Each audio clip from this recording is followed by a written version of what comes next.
name is Opiemi Atumamizele from J198 for the upcoming Vagina Monologues. Every year the show raises money for women and domestic violence prevention. Today I talked to the producers of the show and the director of the Women's Center about the upcoming programs. Eve Ensler, who is the author of the Vagina Monologues, did was she says she was kind of tired of women being reduced to being vaginally associated only with sex, and she also discovered a lot of women had questions about their vaginas, their clitorises, their vulvas. Right. Some women couldn't even talk about them. Some women had horrible stories. Right. Others had very positive, empowering ones. And so she just began interviewing women across the nation, collecting their stories. And then from all those stories, she brought them together, sort of synthesized them into a collection of monologues that she felt was representative of whom she interviewed. Each year, then, she adds one or two new ones that seem timely. So last year and this year have been Women of the Congo, more information about what is happening to women in the Congo. Oh, wow. And so, yes, it has become kind of a worldwide phenomenon. In order to be a part of V-Day, which is an international movement, 10% of everything we raise goes to the V-Day efforts in the Congo to fight sexual violence. And what we decided to do was to split the rest of what we earn between Turning Point, which is a local domestic violence shelter, and Break the Silence, which is Lehigh's on-campus thing. So we thought it would be nice to, half of it goes to a campus organization, half of it goes to community.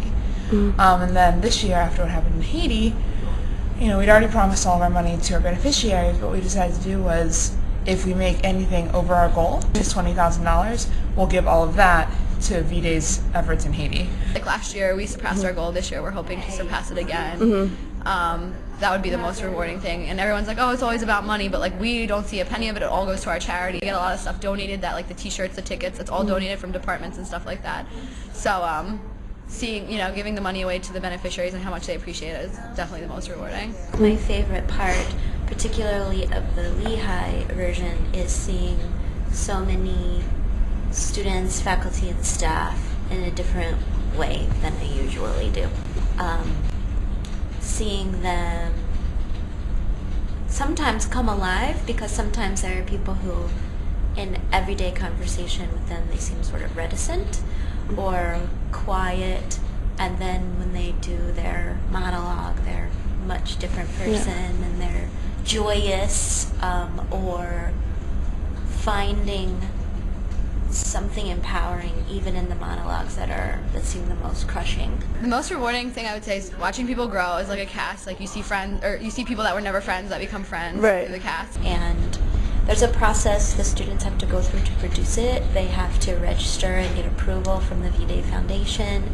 Part of that is because the foundation tries to avoid having too many conflicting monologues in the same location, because the purpose of them is not only to raise awareness and empowerment for women, but to raise money to stop violence against women. So just from a practical point of view, the foundation doesn't want several groups at Lehigh to be doing competing versions of the Vagina Monologues, because that would defeat the purpose. It depends totally on where one is. So at Lehigh, that has been a very big part of the Vagina Monologue for quite some time.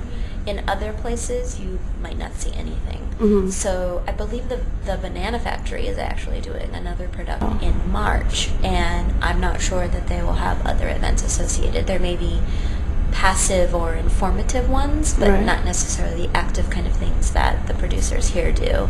So that is totally dependent upon the community. The foundation tries to have it be as close to that as possible, because February 14th is V-Day. But again, because of the size of a community, or when you can actually get people to put it on, I think she tries to have it in February and March if possible.